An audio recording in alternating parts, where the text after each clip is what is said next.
E aí, galera, beleza? Professor Michel de Biologia aqui mais uma vez para mais uma aulinha agora de zoologia. Vamos ver mais um grupo dentro do reino animal. Vamos ver o nosso filo, o filo dos cordados.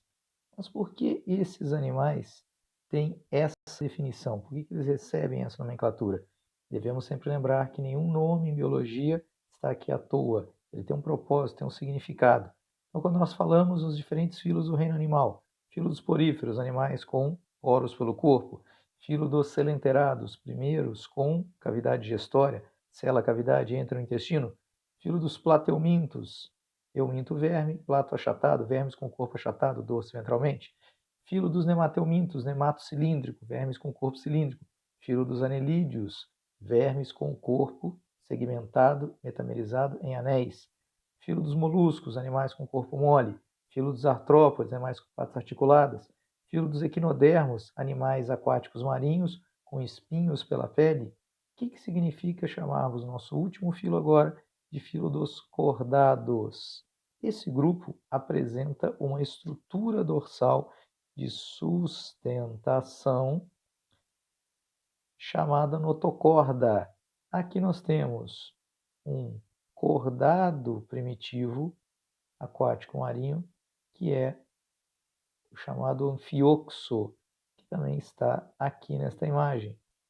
O anfioxo, sendo usado como modelo por ser um cordado primitivo, ele apresenta a notocorda, que é um eixo dorsal de sustentação.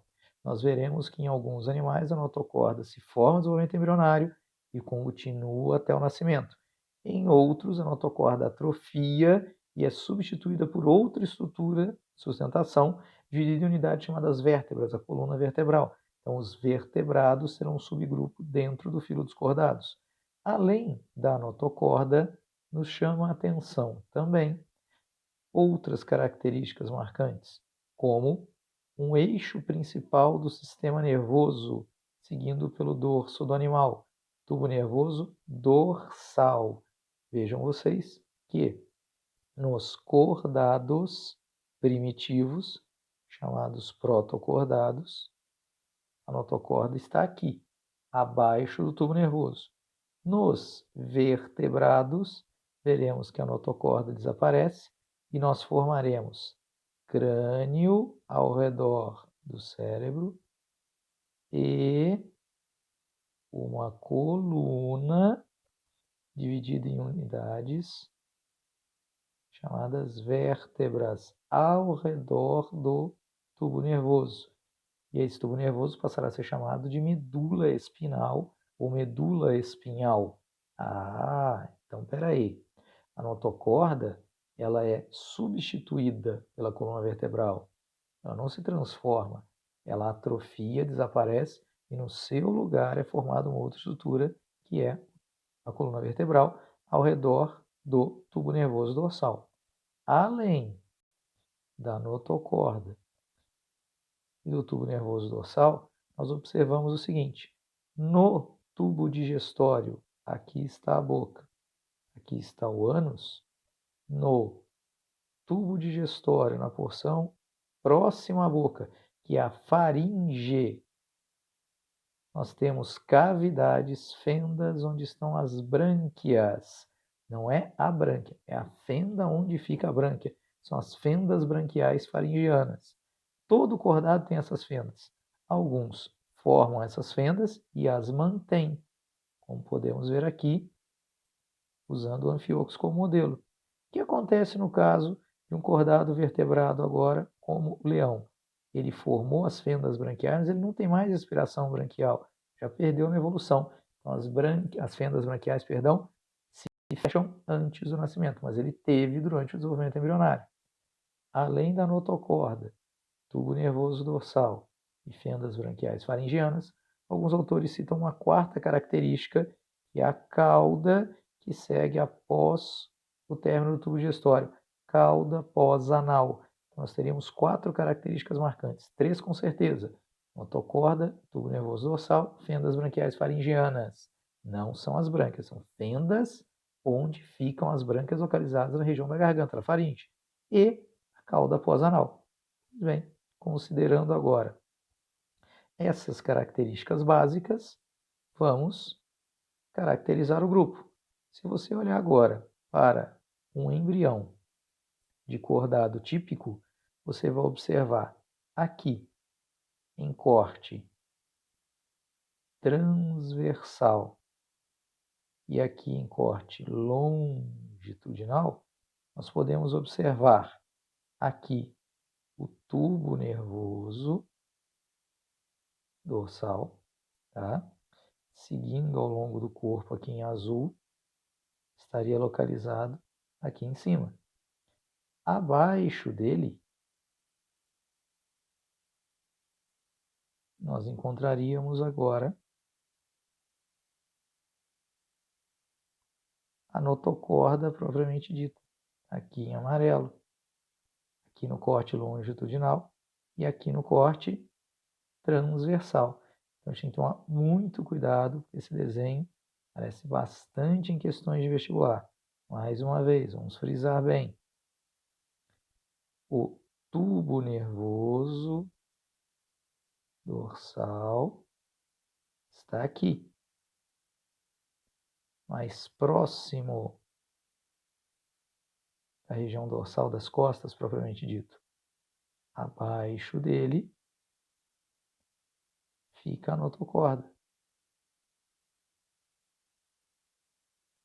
que estaria aqui. Perfeito. E aí, o que nós observamos, então? Nos cordados primitivos, a notocorda se forma e permanece até o nascimento. Nos cordados derivados, que são chamados vertebrados, a notocorda se forma no desenvolvimento embrionário. Todo cordado tem. Só que nos cordados vertebrados, a notocorda atrofia antes do nascimento, e aí se forma a coluna vertebral e o crânio, protegendo o tubo nervoso dorsal, que passa a formar agora o encéfalo e a medula espinhal. Então, nós teríamos agora, depois da atrofia, formaria-se crânio e coluna vertebral ao redor do tubo nervoso dorsal. Tá? A gente olhar aqui mais uma vez, dá para ver bem agora as três características. Olha o que nós temos aqui. Isso é um embrião de cordado típico no início do desenvolvimento. Você consegue ver aqui a notocorda. Estaria aqui. Seria o eixo dorsal de sustentação. Os cordados primitivos, que nós chamamos de protocordados de maneira genérica, abrangendo 2 subfilos, os urocordados cefalocordados, formam a notocorda e ela fica até o nascimento. Agora, nos cordados vertebrados, a notocorda se forma, só que antes do nascimento, ela vai atrofiar. E aí? Olha aqui em verde, a gente destacando mais uma vez, o tubo nervoso dorsal estaria acima da notocorda, mais próximo das costas, o dorso. Estaria aqui. Pois bem, nos cordados vertebrados, o que vai acontecer? Forma o crânio e coluna vertebral ao redor do tubo nervoso dorsal.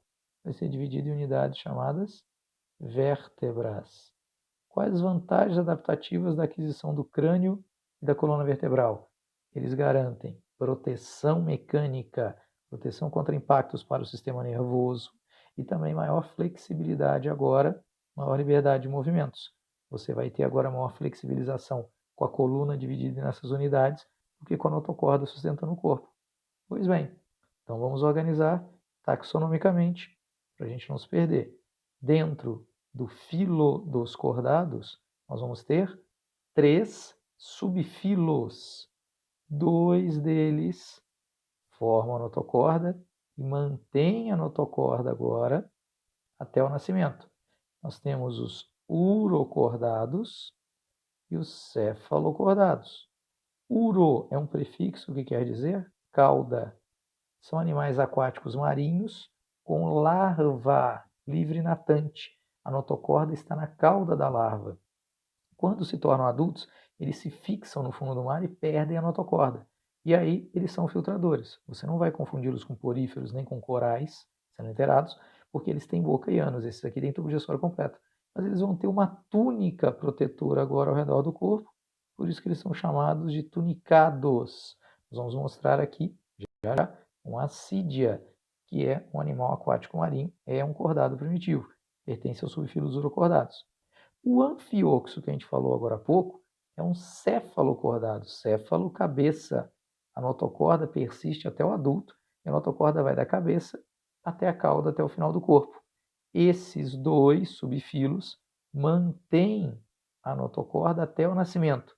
De maneira genérica, consideramos que os dois são cordados primitivos.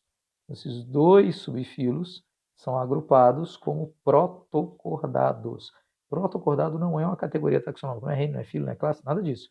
É uma maneira genérica que me refiro agora a esses dois grupos, porque eles formam notocorda e mantêm ela até o nascimento.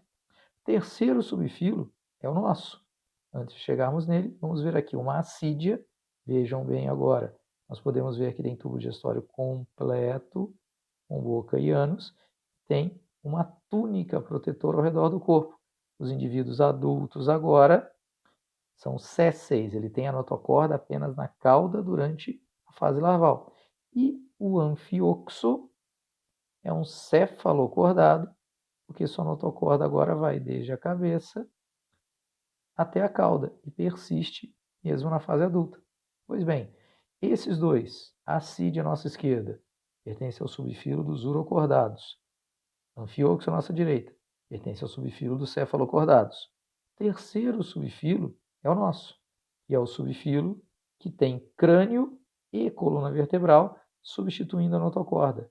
Nós vamos chamá-los de vertebrados ou craniados. Então, forma a notocorda. Todo cordado tem notocorda em algum momento da vida. Só que a notocorda atrofia, desaparece durante o desenvolvimento embrionário, e aí eu tenho crânio e coluna vertebral envolvendo o tubo nervoso dorsal. O crânio vai envolver o encéfalo, cérebro, cerebelo, ponte, bulbo, hipotálamo, e a coluna vertebral vai envolver o principal feixe de nervos do corpo, que é a medula espinhal. E aqui nós teremos boa parte dos animais que nós conhecemos: as lampreias, os tubarões, as sardinhas, os sapos, jacarés, pombo, o homem. Aqui nós teremos os agnatos, os condrites, os osteíctes, os anfíbios, os répteis, as aves e os mamíferos. Mas vamos dar uma olhada na filogenia inerente a esse grupo. Então, quando eu olho o parentesco evolutivo desses seres, o que me chama a atenção? Em primeiro lugar, urocordados e cefalocordados, anfioxos e assídias, eles são cordados. Então, se eu fosse ver aqui característica marcante na evolução, a sinapomorfia, eles já apresentam a notocorda, assim como o tubo nervoso dorsal e as fendas branquiais faringianas. Perfeito. Porém, o que a gente observa ao longo da evolução? O que surge aqui pela primeira vez nas feiticeiras e lampreias? Surge pela primeira vez o crânio e a coluna vertebral. Então, aqui, a partir daqui eu tenho crânio e coluna vertebral. Então, daqui para frente, eles são craniados ou vertebrados. Então daqui para frente todo mundo tem crânio e coluna vertebral. Daqui para trás ninguém tem. Beleza. Espera aí. Aí nós temos os agnatos, a ausência agnato-mandíbula, com boca sempre aberta, sem mandíbula. Então eles não mastigam. Então nós vamos ver que eles são apenas parasitas externos de outros animais. O que surge aqui? E o primeiro grupo de representantes que nós teremos agora serão os tubarões condrictis. Eles apresentam agora capacidade de mastigar. Boca com mandíbula. Daqui para frente todos serão gnatostomados. Estoma, boca, gnato, mandíbula. Daqui para frente todo mundo tem boca com mandíbula. Daqui para trás ninguém tem. Beleza? Aí nós veremos que as feiticeiras e lampreias já tinham esqueleto cartilaginoso. Nos condrictis, continua com esqueleto cartilaginoso. O que surge pela primeira vez aqui? Nos osteictis, o esqueleto interno, crânio e coluna vertebral, agora com composição de tecido conjuntivo ósseo. Então, nós temos o endoesqueleto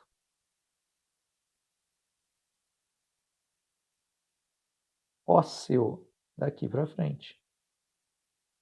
Daqui para frente todo mundo tem osso, daqui para trás ninguém tem. Legal. Mas espera aí. Nós temos dois grupos de peixes ósseos. Os actinopterigi, que são os mais primitivos, mas nós temos um grupo derivado que tem agora, pela primeira vez, uma bolsa dentro do corpo que armazena gases de modo a equilibrar a pressão interna do corpo com a do ambiente. Aí o peixe não é esmagado pela pressão da água. Essa é a chamada bexiga natatória. Todos os peixes ósseos têm? Tem. Só que aqui surgem os sarcopterigi, que têm a bexiga natatória ligada ao tubo digestório, funcionando como um órgão que armazena gases quando esse peixe vem até a superfície e permite trocas gasosas com o sangue. Então, espera aí. Aqui surgem os pulmões. Uma pegadinha famosa de vestibular. Já tem peixe ósseo pulmonado. Peixe ósseo que tem brânquia, respira dentro da água, mas se faltar oxigênio dentro da água, ele está em hipóxia, ele vem até a superfície pegar oxigênio, como a piramboia que nós temos na Amazônia. Então os pulmões surgem aqui. Perfeito. Esses peixes pulmonados têm agora na evolução o aparecimento de nadadeiras articuladas, lobadas agora, permitem que eles rastejem até o ambiente terrestre buscando alimento. Então aqui surgem as quatro patas e esses animais agora podem sair da água buscar alimento, depois retornar para reproduzir. E também porque eles têm a pele permeável, eles podem desidratar fácil. Surgem os anfíbios, anfidores biovida, fase larval aquática, fase adulta terrestre. Com a aquisição das quatro patas, eles conseguem chegar na Terra. A chegada ao ambiente terrestre aparece graças ao desenvolvimento das quatro patas. Porém, devemos lembrar que eles têm a pele permeável, desidrata rápido, e ainda dependem da água para reproduzir, que os ovos não têm casca, e a fase larval é aquática, as larvas têm brânquias. Eles são os primeiros a chegar na Terra, os anfíbios, como sapos, rãs, pererecas, salamandras, cobras cegas. Mas eles serão os primeiros a dominar a Terra? Não. Eles têm a distribuição geográfica limitada a ambientes terrestres úmidos. Quem vai conseguir agora realmente dominar o ambiente terrestre, conquistar o ambiente terrestre, é quando você tem agora a pele que não permite desidratação. Tegumento. A pele apresenta agora a proteína impermeabilizante, que é a queratina. Tegumento queratinizado em tartarugas, lagartos e crocodilos. Então, a conquista do ambiente terrestre acontece na classe dos répteis, graças à pele impermeável com a queratina e à reprodução independente da água. A partir daqui eu tenho fecundação interna, eu tenho ovo com casca dura e anexos embrionários, e eu também encontro agora a ausência de larvas aquáticas, respiração pulmonar a vida inteira. Então, eles podem reproduzir longe da água, não tem mais dependência da água. E aí, finalmente, nós temos dois grupos finais. Esses dois grupos se caracterizaram agora, primeiramente, pela homeotermia, conseguem controlar a temperatura do corpo em relação ao ambiente. Mas aí nós temos aqui, nas aves, o desenvolvimento de penas e membros anteriores modificados em asas, e aqui o aparecimento de glândulas produzindo leite para nutrir o recém-nascido. Glândulas mamárias, pelos, que caracterizam os mamíferos. Os mamíferos e as aves têm em comum a homeotermia, o controle da temperatura corpórea, graças à circulação fechada dupla e completa, coração tetracavitário e a camada de gordura isolante térmica na pele. Aves têm penas e membros anteriores, as 4 patas, as 2 patas da frente modificadas em asas, e mamíferos têm pelos pelo corpo e glândulas mamárias para a nutrição do recém-nascido. Tudo bem? Tranquilinho? Então aqui a gente tem uma visão geral do filo dos cordados e das características que foram surgindo ao longo da evolução. Belezinha? Isso fecha a nossa primeira aula para definirmos o filo dos cordados. Nossa próxima aula a gente continua discutindo as características dos principais grupos, agora falando enfaticamente dos vertebrados. Vamos começar dos agnatos, condrites, steites, anfíbios, répteis, aves e mamíferos. Belezinha? Até mais, galerinha. Obrigado pela atenção. Um abração.